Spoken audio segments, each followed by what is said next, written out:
Hello and welcome, dear listeners. You're tuning in to the Regenerate Project podcast on regenerative agriculture. Join us as we explore new approaches to soil, landscape, and the future of farming. Hope you enjoyed the episode. Your host, Radim Kužel. So, hello. In today's episode, I welcome Nicolas Haack. Nicolas Haack is a leading voice in the field of regenerative farming and ecological agriculture, I would say. He studied ecological farming practices in University of Kassel. He is a co-founder of Triebwerk, a consultancy company specializing in the planning and implementation of sustainable agroforestry and regenerative land use systems. And through his work in Triebwerk and other educational initiatives, he is deeply involved in research, practical projects, and teaching, promoting climate, soil, biodiversity, agroforestry, and regenerative farming. Have I forgot something? Is it a good definition of you, or would you like to add something to it? I'm quite impressed. Thank you. I have struggles to put it pinpointed that well. So thank you for that. Yeah. No, sounds very fitting. Thank you. Very fitting. Okay, Mhm. so in episode with Nicolas, I would like to focus on definition of regenerative farming, how we should look at it, what are the main principles, and so I have like a first question for you. You know a lot about organic farming, you know Mhm. regenerative farming, also conventional farming. How would you define regenerative farming, and how does it Mhm. differ from organic or conventional? That's the big question, no? Yeah. Yeah, I thought I had some more lead up to it to this question, but that's great. Let's get into it.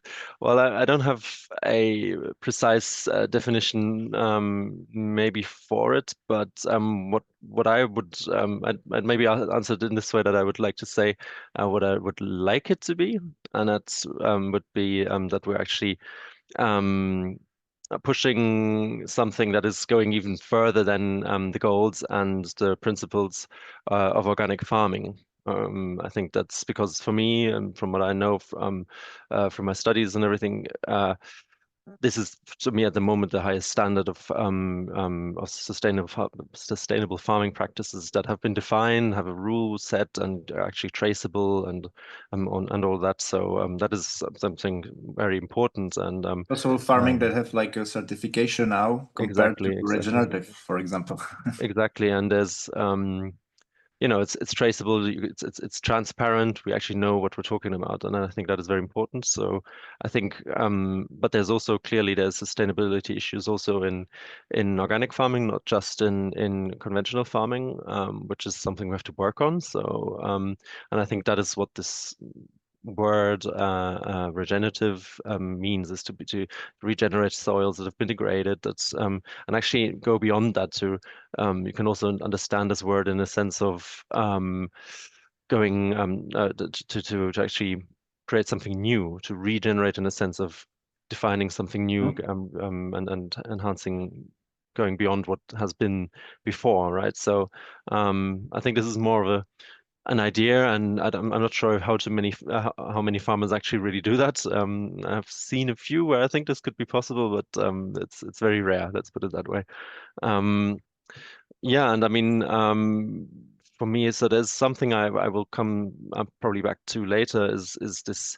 I think that what we now have today is a deeper and better understanding of soils, of plant physiology, sorry, and also how to use animals and their natural behavior towards farming practices that are sustainable.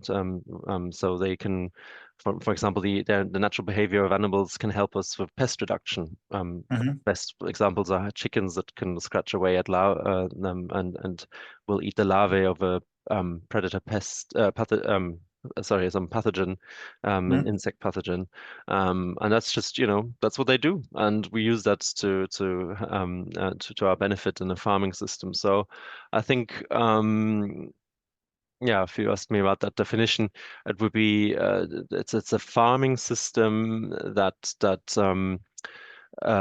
through the deeper understanding of soil ecology, of plant physiology, is actually able to have the human as a kind of steward to foster these qualities and to actually understand them and to nurture them in a way that they will that this would obliterate the use of certain chemicals, of certain Mhm. other things. This is very theoretical, and I understand that, but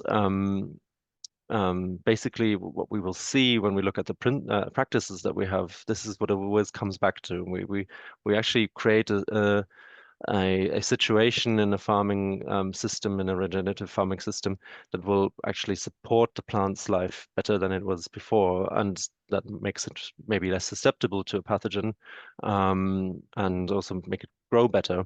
But that's not through just dumping a lot of fertilizer on top of it. Doesn't matter if it's organic fertilizer or Mhm. chemical fertilizer, but to actually look at the whole system and the whole needs of the plants, of the animals, and everything. And I think there's a bit of a difference in that viewpoint of how to address these.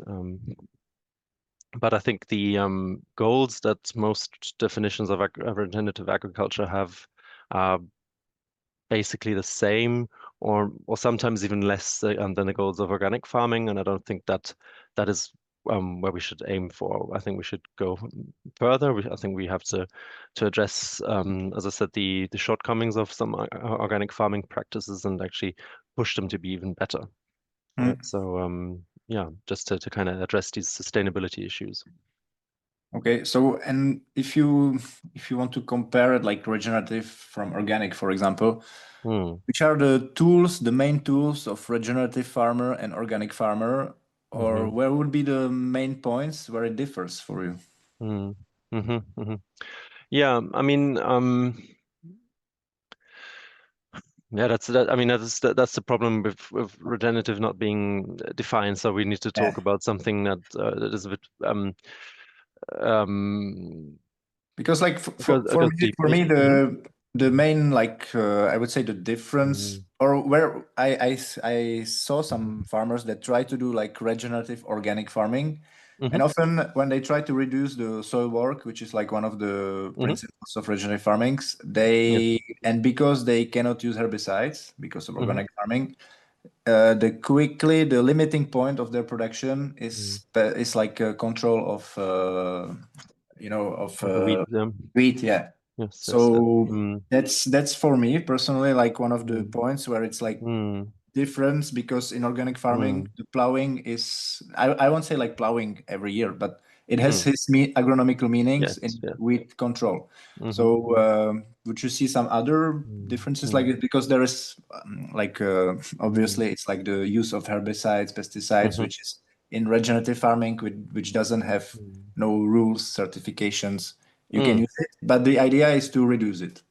I mm-hmm. would say no. Or Yeah, yeah. I what's your mean, point of view? that is actually a really great example. Let's dive into the question of weeds in organic farming. Yes, I agree, and I know of a lot of organic farmers that have to use if not the plow, then some kind of other tool Mhm. that Yes. does some major soil disturbance. Um, and that is absolutely true, and I wouldn't challenge that. But there's new farming systems that are being developed in the US, for example, using the roller crimper system. I don't know if you've Mhm. seen those, but where they plant a green manure basically in form of ryegrass and others, and that will be crimped, and where they sow into. And I Mhm. think that is a perfect example of how the differences can be. The I'll be a bit mean towards the organic farming community now, but I think, if you look at the IFOAM status at the moment, which is the international community of organic associations, they've said organic farming is in its third phase now. It's trying to step out of the niche and wants to scale. And I think through that, it has to be um, adaptable for conventional farms and any kind of size. And of course, if you want to scale, you also want to address these big farms. And Mhm. just to make a very simple example, instead of spraying glyphosate, for example, to reduce the weeds, you would now have a tine weeder, a mechanical one, going through the and I'll be mean and say, hey, the fields probably look the same as before, because if you do try and weed in the right way, it will get rid of almost every little plant growing there, and that's an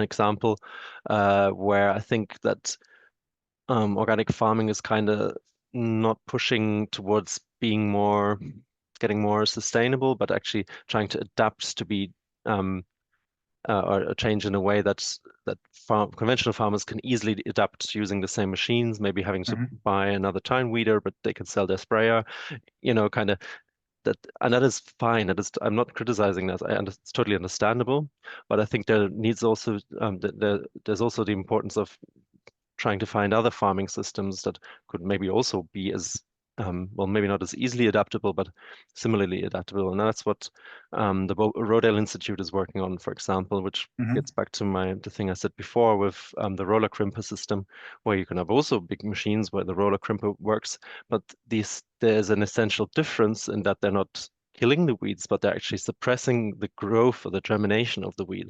There's a very different approach than actually taking something away, but actually suppressing the growth of it.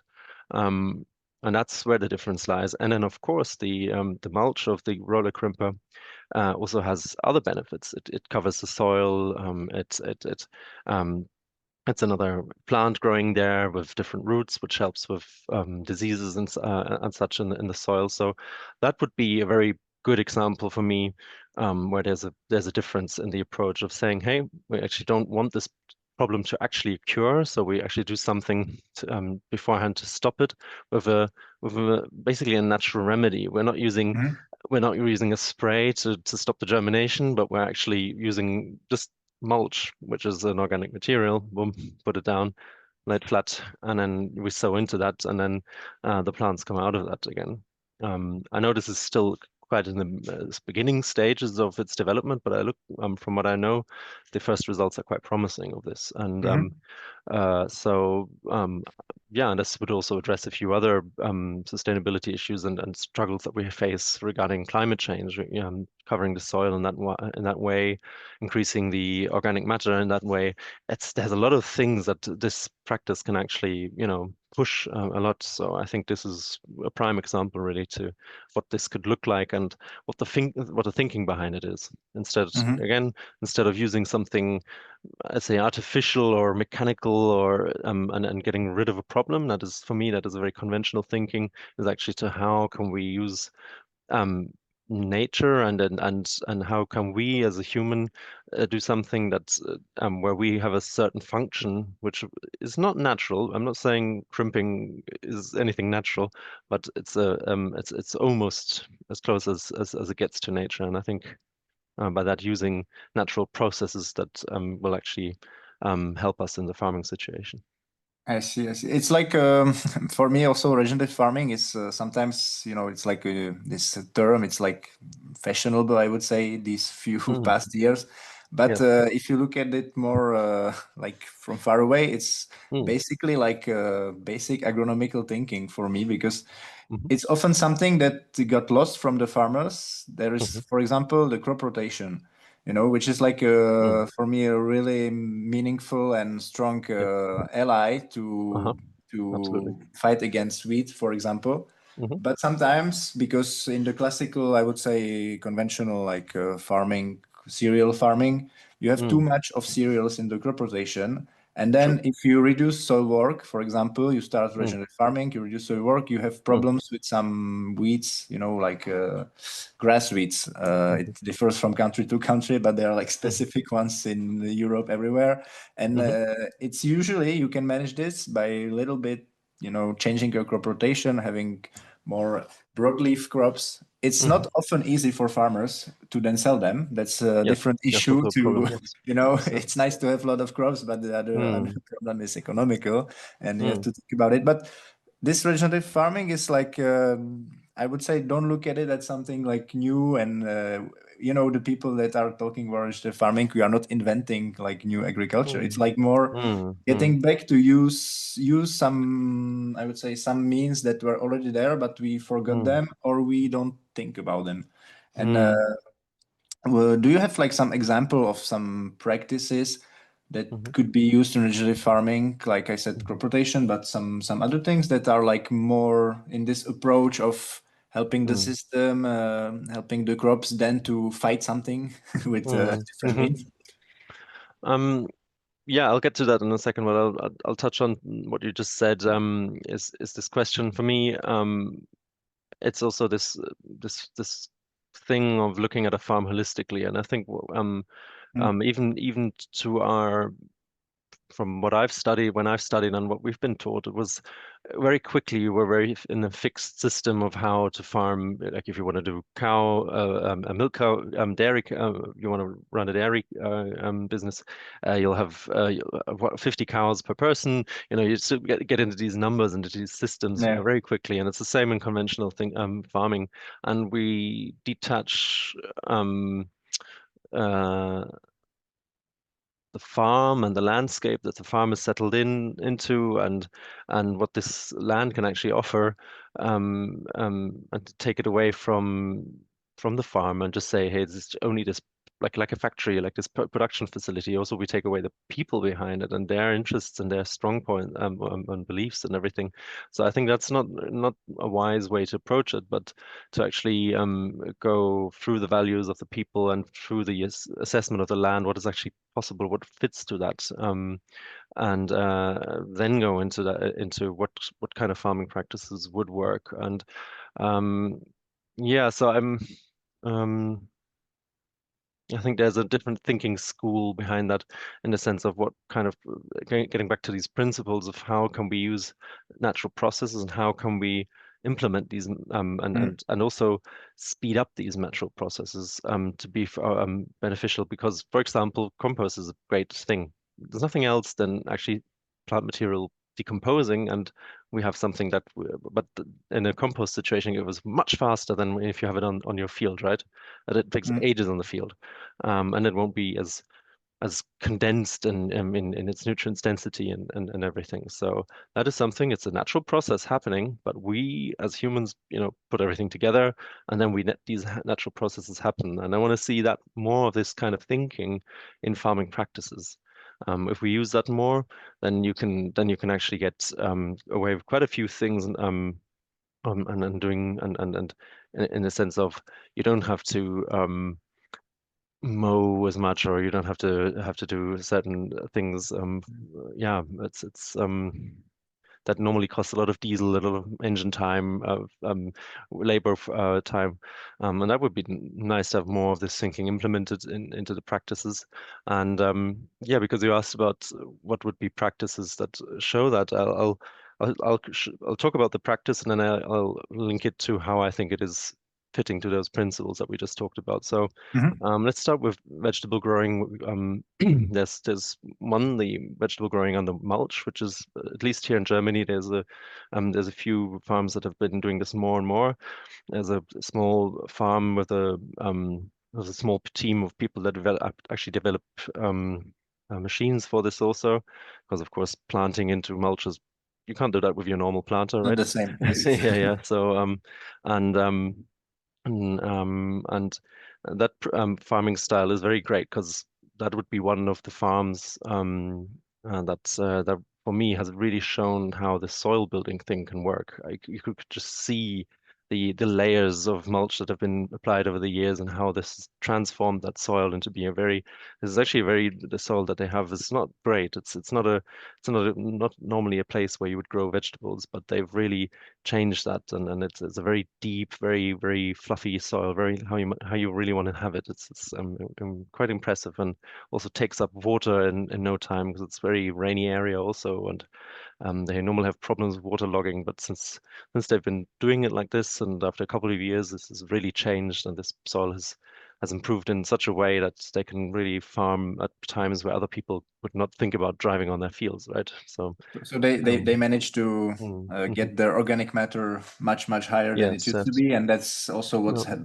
helping with the water retention and Yeah, that and also, of course, the life that is the soil ecology. You have these like really lovely crumbly structure of the soil, and also the earthworms, of course, that they are doing the drainage basically, the natural drainage system. So that it would be one.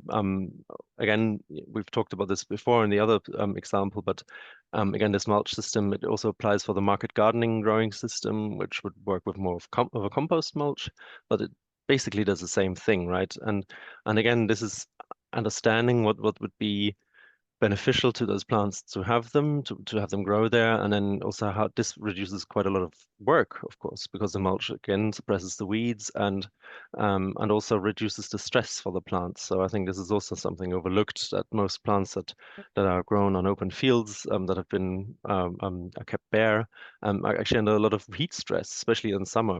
And then you have to irrigate, and right, then you have all these things to do again instead of let's not do that, change it in a way, have more of a like create a habitat for that plant that it actually can thrive in, and it will at least, well, of course, market gardeners also irrigate their land, but it's much less water that they need than you would normally use. So that's also very beneficial, right? So that would be arguments for that. Let's go to grazing, for example, because there's this whole movement of holistic grazing, of the adaptive grazing systems, and I think what is really interesting about that is that they talk about the plant physiology a lot. When is the right time to graze the plant, so we don't overgraze it, and actually have this plant come up stronger and better and more vigorous than before.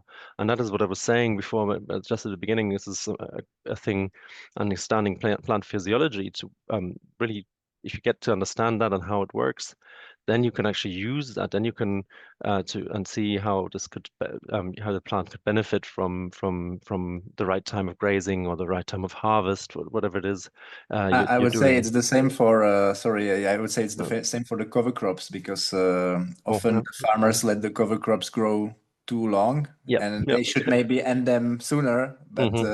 it's the same, the physiological, Hmm. so it goes for every crop. We should watch this, yeah. Yes, yes, that's what I mean. This is a very important. This is hardly taught in ag school or even agriculture universities, right? This is really, we're still at the beginning of understanding these things, but that would be for me that would be a prime example of um again, and there's a lot of things. If you look at the mob grazing system, people that are really, they go in really heavily. They have quite a lot of food, and a lot of it gets trampled down. And Mm. suddenly, we have this mulch thing going on, right? So they go in at the right time for the roots to be able to grow back very vigorously to bring more food for the next time. And then at the same time, they have this mulch layer protecting the soil again, instead of having it totally overgrazed, having erosion problems and all these things. This is for me, this comes from this understanding of soils, soil health, and the understanding of the plant physiology and the understanding of how the animals like it, right? So this mob Mm. thing is this trying to implement to recreate the herd of a bison or something. That's the idea behind it, right? So they just use the natural animal behavior that they like to go quickly and eat a lot and don't are too choosy between the plants, because that's also Mm. something that we know when grazing is always a huge problem. If you have them too long on the side, they'll overgraze the good plants and they'll leave the stuff that Yeah, you have the yeah. tough Yeah, growing the and field, that's yeah. something they don't do when they are in the mob system, because there's a bit more of stress of actually getting enough food, and so that's using those kind of just the natural behavior. Um, I think that is where there's a bit of a different view. There's something I hadn't heard from organic farming people per se that much before, but it's, as I said, it's very close to the original idea, right? And could you please, do you have some farm that uses this Mm, mob practices and use this like mm, as a case example, just so the listeners can imagine how one mm. particular farm can work? How often are they changing the cows, and how does it work? Yeah, yeah, yeah. Just so they can Well, I imagine more. mean, there's so many that do this. It's not too big and too common yet in around Germany, I believe. There's a few that have started doing that. But I think if you really want to go into depth and detail, there's some good talks on I think you will find them on YouTube from what's his name? Dr. Alan something. I can't remember the name. I'm sorry. We'll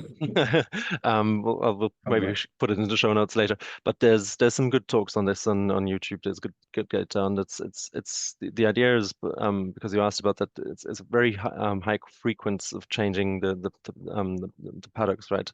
But that's also dependent on the year and where they are in the year. So sometimes they have them a few days longer on one side, Mm. and when the vigor of the plants is high, they go really quick. They change it several times a day.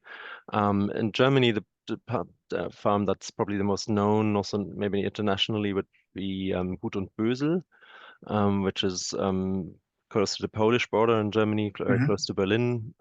It's a very big farm, but they also have a huge herd of cattle that they use in a regenerative farming system, and they also graze their arable lands. So that's also quite Okay. interesting that they also implement that onto that into their other I farming. know about some farmers in Czech Republic that use more Mm. and more grazing of cover crops, for example. Yep. But Yeah. they Exactly. do it like they change every 2 days or one Hmm. day herd Yep. in the Exactly. cover crop. So they mix a little bit the cover crop with the soil. You have a Hmm. little bit of the, the excrements, and it mix Mm. all together. And Mm. like, but sometimes there is this issue that the farmers get. It's the regulation that Yep. doesn't Yeah. often Exactly. let Yeah. them do some of the regenerative practices Yeah. like they would. Do you have Yeah. this issue also in Germany, Mm. or? Mm. Mm. Yeah. uh, Yeah, we have the same at the winery that I help out. Sometimes it's also we want to have the sheep grazing of the neighbor, but they're not organic sheep, so Mm, they're not allowed to.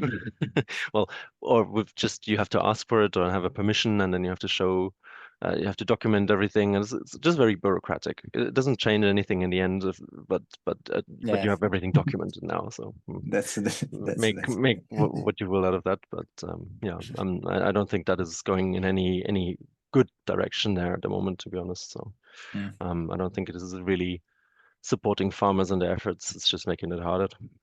So yeah, no, that's So it's hmm. the same in every country. This I bureaucratic think it's limits. it's very European, I think, but I'm not sure how it is in the US. I have no idea, but definitely in Europe, it's a huge problem now. Yeah. Hmm. Okay, okay. And this grazing, would you like to add something or to it, or? No, I mean, it would be, as I said, it's just trying to describe what they're doing and how it fits into this principles of regenerative agriculture for me, that I've described at the beginning. Mhm. Let me check. I had some notes. I'll probably have some more ideas. Um, Because you started with the vegetables, then get to the yeah. animals. Maybe we can speak about the, I would say, like the Hmm. cereals, arable lands. Yeah. Also, yeah. What are your experiences with this kind of practices? Hmm. Because I would say that's one of the farming that we would see the most, the limitation of soil work. It's Hmm. this is getting a lot of weight, I would say, in Czech Hmm. Republic. In France, I know it exists since like 20, 30 years. There you have some farmers that do regenerative farming before it was called regenerative farming, which Yep. is Yep. also funny because this in French it's called Hmm. the conservation farming Yes. because the Yes. idea was to conserve the soil, but Yeah. now it become regenerative farming because Hmm. the soil gets so, I would say, bad that we need to regenerate it. Mm-hmm. That's maybe, I would say, one of the also the definitions why is it called like that, or Hmm. that's what I hear about it from French Hmm. farmers, for example. Hmm. And how do you how would you see this place of regenerative farming? Do you think it could become the new norm, like in the future, like replace conventional? Because personally, I think Hmm. it will maybe get more and more in the, the common agriculture policy, in the subvention Hmm. European system. I would say that some of the principles of regenerative farming would get into it in the next few years. I would say, because if Europe wants to reduce carbon, wants to reduce consumption of diesel, wants to, capture CO2, maybe one of the goals should be also to implement it into the subvention system. Yeah, What do you think about yeah. it? I mean, I do see that this is coming. I agree. I mean, there's already been, at least in Germany, there's quite a few measures that you would probably could call Yes, yeah, principles surely. or practices that could be used regeneratively, but I don't think that the understanding of it is there in the minds and heads of and the goals are really there and understood in the heads of the politicians. So I'm skeptical if you don't have that, if they can really actually, implement that, because it's not really like these strategies, they don't really make sense sometimes. So it's a bit from what comes from politics, as I said. So I'm not too sure if that's going to happen or going to really be that push. Of course, they will claim that's what is happening, but also, I mean, let's face it. There's a lot of interests from large international companies that want to sell their products, and that's I think to some degree it doesn't work together with the goals of regenerative farming, because it will reduce if you do it correctly, it will reduce your needs of any kinds of fertilizers, any kinds of pest control, and everything else, which is great, but it's very bad for sales. So I'm not sure if they will support it in that way. Um, Even though you have Syngenta and other players that now, also have their definition of what regenerative farming is, but it's very clearly still with a lot of chemicals, and it's interesting to see that. And yeah, I'm not sure where this is going, and as long as it's not defined in any way, I don't think it's very hard also for, if it's not defined, for politicians to actually push this as a thing, right? So I think this would need to happen, but I'm not sure if that is really of And any interest of the stakeholders at the moment, to be honest. and do you think it could be defined in a way like organic farming is defined, with some rules and Sure, sure. certification? Do you think it would be Mm. good for regenerative farming or not? Yeah, I think so. I mean, the question is if the stakeholders would come together. I think there's too many different ideas. I think at least speaking for Germany, I know that there's quite a few farmers that consider themselves regenerative, that work with certain chemicals or things that others would never see as part of regenerative farming. So the community is very diverse. That's what I'm trying to say. Mhm. And I'm not sure if these people would come together, but I could see that certain communities could come together and of course define it, and of course and set up a system that they could regulate, but that's a lot of work. And I'm not sure if that's anybody, at least for farmers, it's too much. And I'm not sure if that's really interesting. Also for the other stakeholders, as I said, the companies, it's easy for them to just use something that has not been defined and kind of Mhm. make a few nice pictures and say, hey, we're supporting regenerative farming now, uh, then actually have rules and things implemented. So yeah, I don't see this really coming or happening in anywhere in a significant scale that you would actually get the community. I know there's some like the ERA thing that they're trying to define this, but there's a very small group of farmers, quite international, but I'm not sure if they have that traction in Yeah, that sense. I know there are some initiatives Hmm. in countries. In France, there are already, Mm. for example, some supply chains already Oh, yeah. existing that are like regenerative. Hmm. But sometimes Interesting. and I think it will be like this, that Mm. the companies, agro industry that buys the product from farmers and says it's regenerative wheat or regenerative Mm. something, it's mostly them who will define it, because as you Mm. said, there are different views on regenerative Hmm. farming, what it is. Yeah. And Yeah. for example, I know in soil work you have Hmm. some farmers that are like 100% like no Hmm. till, Yeah. and for them it's unimaginable Hmm. to work the soil. And then you Yeah. have some regenerative farming, which for me they are still regeneratives, but Yeah. they Yeah. allow themselves some shallow work or some, Yep. Exactly. don't move the soil a lot, just some 5 Mm. centimeter disc or something. So that's Exactly. the issue. There are these views, and it's the same for fertilizers. It's the same for Yep. pesticides use. It's the Mhm. same for cover crops and rotation. So that's the I think it would maybe need to be a little bit more. Everybody will do their definition, and then maybe they will try to market it that way. But at the end, we should always think that for me personally, regenerative farming, we should get to higher the organic matter, get the soil into better life, try to have the soil covered as much as possible to have these refuges for insects, for also the good insects that help us, to the predators that can hunt the mouse, because mouse is one of the problems that Czech farmers always ask me.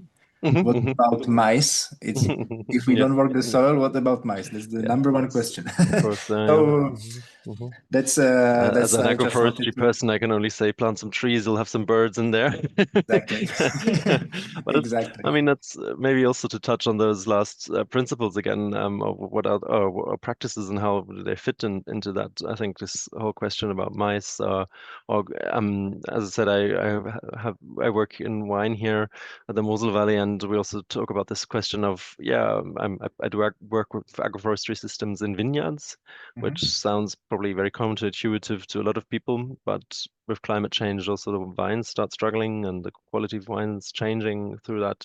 So trees and their shade can be quite interesting, right? So, but of course, there's also birds that will sit in those trees and they will nibble away at your fruit.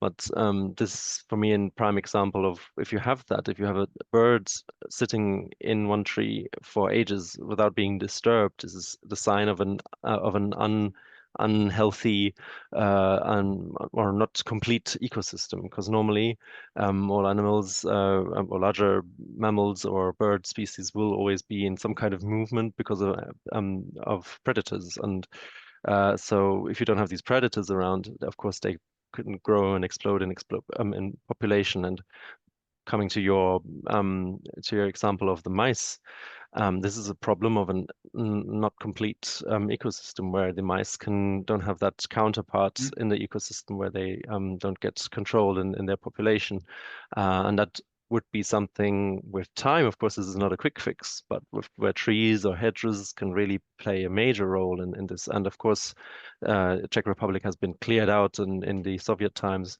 cleared out of most of the habitats and the landscape has been changed majorly. And this is where the mice can really explode in their populations. So working on that would be this aspect of how to change the ecosystem to be more in balance and have less of these explosive amounts of predators or pathogens,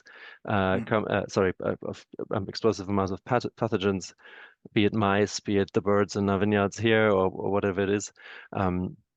That's where we have to also look at this scale. One thing is what do we put on in front of the tractor, but how does our farming ecosystem look like? Is it actually a complete ecosystem, or is what's happening here? Is it just a half desert where we have and it's only half a desert because we plant some plants in there, right? So if it wasn't for us planting something, this would probably desertify very quickly. But it's also one of the roles of farmer that Mhm, mhm. I would say mostly in post-Soviet, post-communist countries, it's Yep. more visible than in the West, that the farmers Mhm. often lost this sense that Yep. they should also manage the landscape, and they are Yes. like an important player in the landscape management. Mhm, mhm. And Yep. in these countries like Czech Republic, Poland, Eastern Germany, Mhm, they often mhm. became just farmers of the Yep. field, and Exactly. they destroyed all the Mm, mm, hedges, everything that was mm, there to as a refuge for predators, for mm. foxes, for birds. Yep. And that's Yep. also that's what you said, that if you have 100 hectare, 200 hectare field Mhm, in one mhm. with nothing in between, Yep. it's sure that the mice would thrive Mhm. there. Yeah. Yeah. Yeah, I mean, that's basically just food paradise, right? They have only food and nothing yeah. else. We would all, go there. It's the Holy Land, right? So, no, but it's a very good point. And as I said, it's also a privilege that you have as a farmer. Who else has the opportunity to actually change or have an influence on the landscape in that sense. I think that's something that people don't understand they see it as they see the work behind it, which I totally get. It's a Hmm. lot, but it's also a huge chance and privilege to set your ideas and visions for an area and to really change the landscape to something that's beneficial to your farming practices. So I think that's something to also look into, and would also be part of my idea of what regenerative farming has to look like. It's this holistic view of an area and how does your farm embed into that, and Hmm. what needs to change around the farm maybe to support. And this is not just the pathogens; it's also wind and these stresses, which I mean, we're in the midst of climate change, and this is what we do a lot with our clients is in our agroforestry is planting hedges for wind reduction because the wind speeds they have the problem of wind erosion. That's one, Hmm. but the other one is that it's a huge stress for the plants. It drives out moisture from the soil. It's this totally overlooked problem in my eyes, especially in Eastern Germany also, where it's already very dry, especially in arid climates, but I should say. People don't understand the importance of windbreaks. It can really substantially increase your yields or just save your yields. I should say that maybe in those stressful years, especially if they're already heat prone or already dry years. So I also saw interesting usage of these hedges in hmm France, where a lot of farmers that have like the hmm hedges around the fields, they have to trim them so Yep. it doesn't get in the field, and they use the trimmings like hmm I don't know how you say it. They just hmm mix them and broadly, and then they spread them again on the fields Ah, as yep, yep. one of the like to get more organic matter. Ah, It's yes, yes, of okay. course. Yeah, yeah. It's like slow organic matter, or hmm they also hmm mix it with straw Yep, and then give it under like cows as yep, a yep. It's great as for because compost. Yeah, yeah, yeah. yeah. So this is also the hedge hmm has these I would say landscape functions, but it can hmm also have a function on the Yep. fields for the Ab- farmers. Absolutely, absolutely. Yes, yes. No, especially these fresh trimmings of trees have a very certain amount of a good amount of micronutrients in them, but also have the carbon in it, but only very light carbon, so it's not a huge C sink, so you don't need a lot of nitrogen for it to compost Hmm. and change quickly, and it's very interesting. In France, they have been doing a lot of interesting work on this, especially using it for composts, and as you said, in as added to the straw in the bedding of the animals. Yeah. And Um, and then there's one last thing I'd say let's talk about is the thing of making changing the situation for pathogens, especially on the microbial idea of the pathogens is sorry, the not the idea, the space where the microbial pathogens live. So especially on the leaves, for example, if we talk about fungi or on the roots, might be it. A lot of the regenerative farmers work with microbial compost teas, or they have micronutrient sprays that they use, or for example, we also use sometimes baking powder against a certain fungus in the vineyard, and that basically just creates a situation where this fungus doesn't grow. It just can't live there. And I think you can also have that on a microbial level that you have a diversity of microbes that's also always has been always been an argument for compost, right? That you have this soil ecology that you bring into your site, into your field. With that also has pathogenic microbes to your pathogens. So they Mhm. basically do the work for you. And I think this is something also worth noting. Again, this is something that we've now much just understand much better, I think, and is more in broad knowledge of farmers and something that can also be implemented as another means to instead of using a spray uh, to to basically get rid of the pathogen or the fungus to stop that growing, but instead of actually not having it pop up in the first place. So that's yeah, by having a situation, create a situation that that they don't like. And this can be achieved on different levels. One would be using something like a microbial spray or microbe spray, which would just maybe strengthen the plant. But also, again, just to have another example that maybe a lot of people wouldn't think about is using shade. There's a lot of plants that don't like full sun exposure to all times, especially, of course, when they're in stress. And it also creates a very harsh surroundings for all the microbes and things that live in the phytosphere, the sphere around the leaves, right? So also changing that and thinking about, for example, um, raspberries are grown normally in full sun, but it actually don't use like that. They can easily take 20, 30% shade and they'll still perform quite well. But maybe with less problems and less fungus disease. I'm not too sure about it, but if it reduces stress on the plant, this might be something to actually prevent these stresses to come up. So this would be one example of that. Okay, and this could maybe also be achieved. I'm thinking about one of the methods that more farmers in regenerative farming use than conventional one, which is like companion cropping. Yes. Also to use like Yeah. more crops than a Perfect. monoculture on a field Perfect or idea. in Yeah. a vegetable system or a raspberry. Hmm. Hmm. That you use more crops, so you change a little bit the environment of the Hmm. plants because Yep. it has to live with another plant, so it's a Hmm. little bit different. I have a example with the seed rape grown with some legumes, for example, Hmm. which Hmm. is working pretty good in like even in Mm. like conventional systems, and Yep. it can add some nitrogen to the system. Exactly. Yep. Some say that it could have maybe some effect to reduce insect, Hmm. Hmm. I would say insect like pressure because it Hmm. doesn't look like Ray field in the in the autumn. Hmm. We don't know a lot about these things, I would Yep. say, so it's Yep. hard to hard to give some Hmm.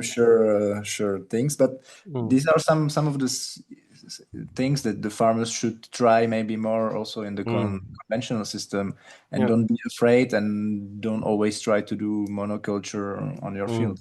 Hmm. And Exactly. I mean, there's so much been already been developed, and so many good companion crops. A classic one would be peas and oats, right? I know this yeah. has been around for a while, and it just works so great. And I think there's even probably even more, but it's of course it needs to be developed. We're really at the beginning or this pioneering stage in a lot of these things. But the benefits of that are huge. Yeah, I agree. Yeah. Okay, and so we are nearing the end. Hmm. I have one question I wanted to ask. You meet with a lot of farmers, a lot of researchers, and what are the common misconceptions that you that they Hmm. have about regenerative farming that you Mm. encounter, Hmm. and how do you respond to them or how do you address them? Mm. Oh, wow, that's very different. Maybe point It's out very, few. yeah, sure, sure. I mean, it's very different depending on who you talk to. So, for example, the very established old organic farmers that have been around, really have developed organic farming in that sense also, very skeptical quite often, which I do Mhm. understand if you look at some of the things and also maybe opposing it even, seeing it as some kind of greenwashing, and I do get the point of that in a lot of I have the places. same experience. Yeah, yeah, yeah. And yeah, and I think why is that? I think maybe there's something also to think about is who are people that are that consider themselves regenerative farmers, because I think there's quite a few organic farmers that I would say are doing quite a lot of what I would consider regenerative farming, but they don't call themselves like that. And I think that a lot of people that maybe have a more of a conventional background but don't or can't go the organic way, but still want to talk or be able to talk about what they're doing. For example, using cover crops or grazing cover crops or whatever it is they're doing, which is not the normal conventional thing. They don't have any word for themselves, right? They can't say, "Hey, I have my label here." So that's why I think they are attracted to the regenerative thing because it fits to what they do and well, it's not been defined, so everybody can kind of find their thing under it. And then there's also quite a few I would say mostly younger farmers that are organic, that have very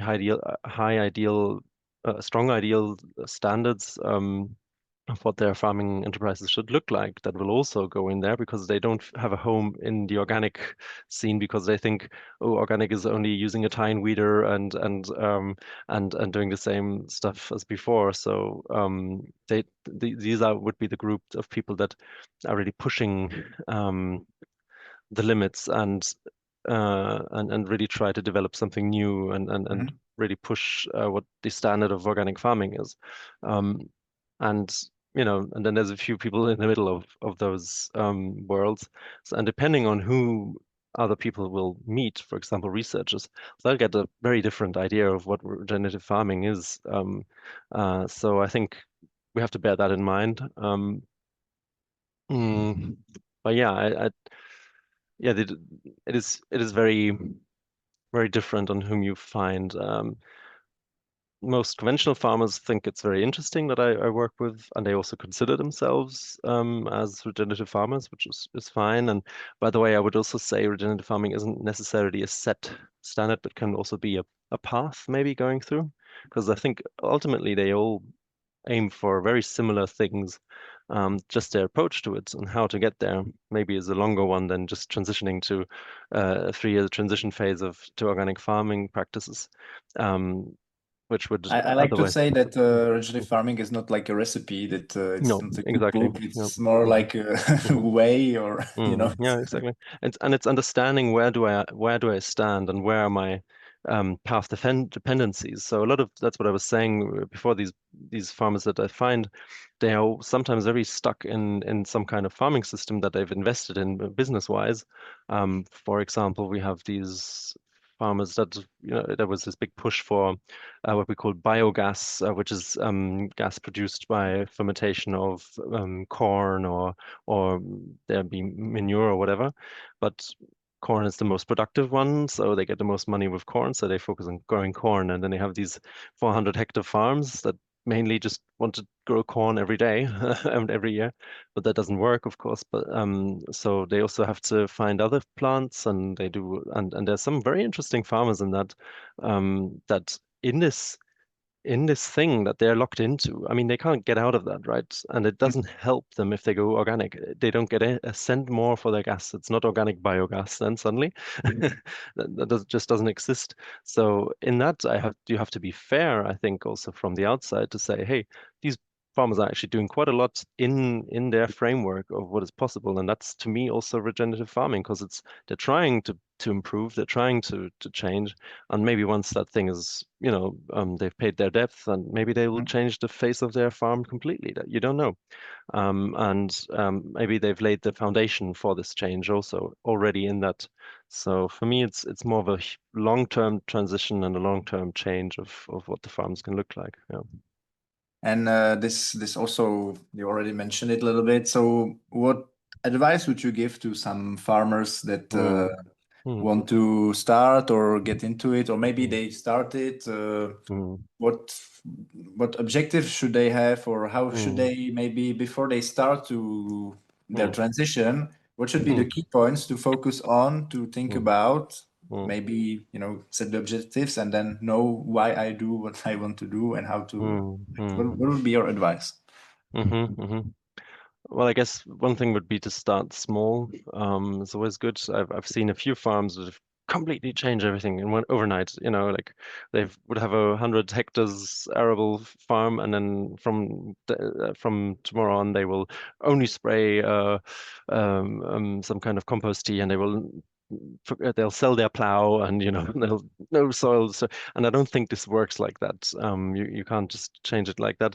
Your soil and everything, your whole system, also you as a human need to develop skills. And everything needs to change a bit smoother, a bit slower. And I think just really go visit the places that do this and get inspired by them and also see how they do it. Sometimes Mhm. it's very technical, and you have to really look into the details of this mulching thing, for example. I was talking about a very specific amount of mulch that you need. It can be too much very quickly, and it can be too little also very quickly. And there's a sweet spot, and you really have to know that. And then this kind of stuff. So really, there's been a lot of trial and error been done before. So I think, go to those places, invest that time, and really start there. I think that would be my advice. And from there on, if you go down the rabbit hole, you normally go down the rabbit hole anyway. So, exchange experiences with others, yes, and it's exactly. I always like to say with with a colleague of mine that as a farmer you have for example you have what 40-50 years of trials. Exactly. But Yeah. if you do it only on your fields, you have only 40 or 50 years. But if you do it Mm, at 5, mm, 6, mhm, you mhm. multiply it and you have more trials, so more you have more info. Yeah. So Yep. that's Very good multiply, point. Yes. Yeah. I like that idea. get, That's very good. Yeah. get to touch with others and exchange. Yeah. Yeah. So you have your teaching at some schools, no? Also in hmm Czech Republic or in Europe. So hmm maybe if some farmers are interested in, Mm. maybe they can find you and find some courses that you do. And I Sure. thank you Yeah. very much for this exchange. It was interesting, and Mhm. thank you for participating in this podcast. And see you next time. Sure. My pleasure. Thank you. Thank you. Bye.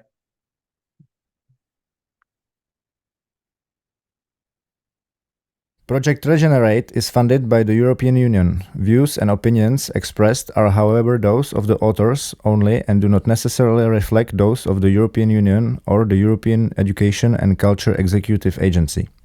Neither the European Union nor the Executive Agency can be held responsible for them.